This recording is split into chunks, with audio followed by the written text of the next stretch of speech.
મેયરશ્રી અથવા કમિશનરશ્રી અર્જન્ટ દરખાસ્ત રજૂ કરે તેવી પૂરેપૂરી શક્યતા છે।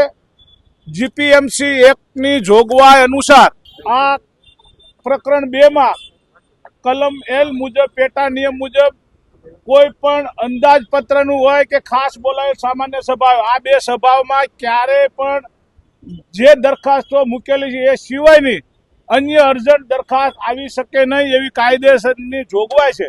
તેમ છતાં રાજકોટના અભિમાની અને 2 જવાબદાર શાસકો જ્યારે આમાં ગેરકાયદેસર રીતે કરશે તો એની સામે ન્યાયિક કાર્યવાહી કરવા માટે હું રાજકોટના મેયરને રૂબરૂ જઈ અને આ પત્ર પાઠવું છું કે આગામી દિવસમાં મારે કાર્યવાહી કરવી ત્યારે એની સમક્ષ આ પત્ર મારી પાસે હોય તો એવિડન્સ રહે। એટલે માટે રાજકોટના પ્રથમ નાગરિકને અને રાજકોટના અધ્યક્ષને હું વિનંતી કરવા જઈ રહ્યો છું, આવી કોઈ પણ દરખાસ્ત આવવી જોઈએ નહીં।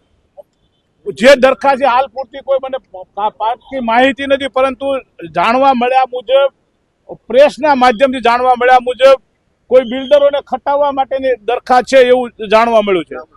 હા, એ બની શકે છે, કારણ કે રાજકોટના અંદરના ભાજપના જે અત્યારે કહેવાય ને શબ્દ ન નીકળે એવા અંદરની લડાઈ થઈ રહી છે। એ લડાઈમાં રાજકોટના મેયર આનું ફરીવાર એકવાર હાથો ન બને એના માટે રાજકોટના મેયરને ચેતવવા પણ જઈ રહ્યો છું। એ તો આપને પણ ખબર છે, મને પણ ખબર છે, ગુજરાતની અને રાજકોટની પ્રજાને પણ ખબર છે, ભ્રષ્ટાચાર માજા મૂકી દે, ભ્રષ્ટાચાર કરવા સિવાય રાજકોટના આ લોકો કંઈ કરતા નથી।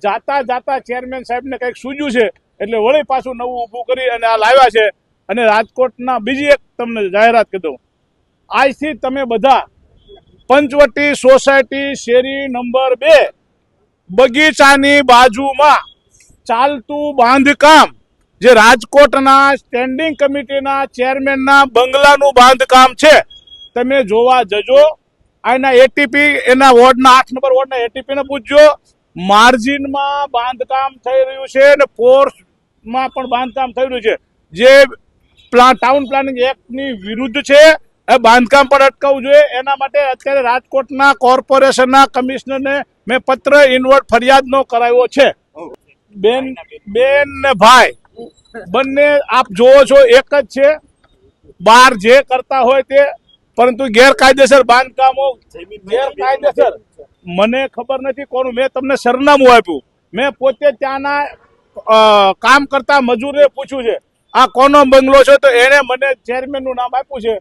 એને બેનનું હોય, ભાઈનું હોય, કાકાનું હોય મને ખબર નથી, પણ ગેરકાયદેસર બાંધકામ ચાલુ છે એ આપ જઈને જોઈ શકો છો। ગુજરાતની પ્રજાને તમને વિનંતી બે હાથ જોડી કરું છું, ગુજરાત અરે રાજકોટ મહાનગરપાલિકાના સ્ટેન્ડિંગ ચેરમેનનું એના મજૂરે મને કીધું છે કે જયમીનભાઈનું ચાલુ છે। હવે આપ જઈને રૂબરૂ જયમીનભાઈને પૂછો, એના બેનનું હોય તો શું એમના બેનનું માની લો, એના બેનના નામે છે તો શું ગેરકાયદેસર બાંધકામ કરવાની મંજૂરી છે? શું માર્જિનમાં ચણવાની મંજૂરી છે? શું કોર્સ વિસ્તારમાં ચણવાની મંજૂરી છે? એટલે રાજકોટના સ્ટેન્ડિંગ ચેરમેન ને મેયર બધા આવું કરે છે, એ રાજકોટની ગુજરાતની પ્રજા જાણે એવી મારી વિનંતી।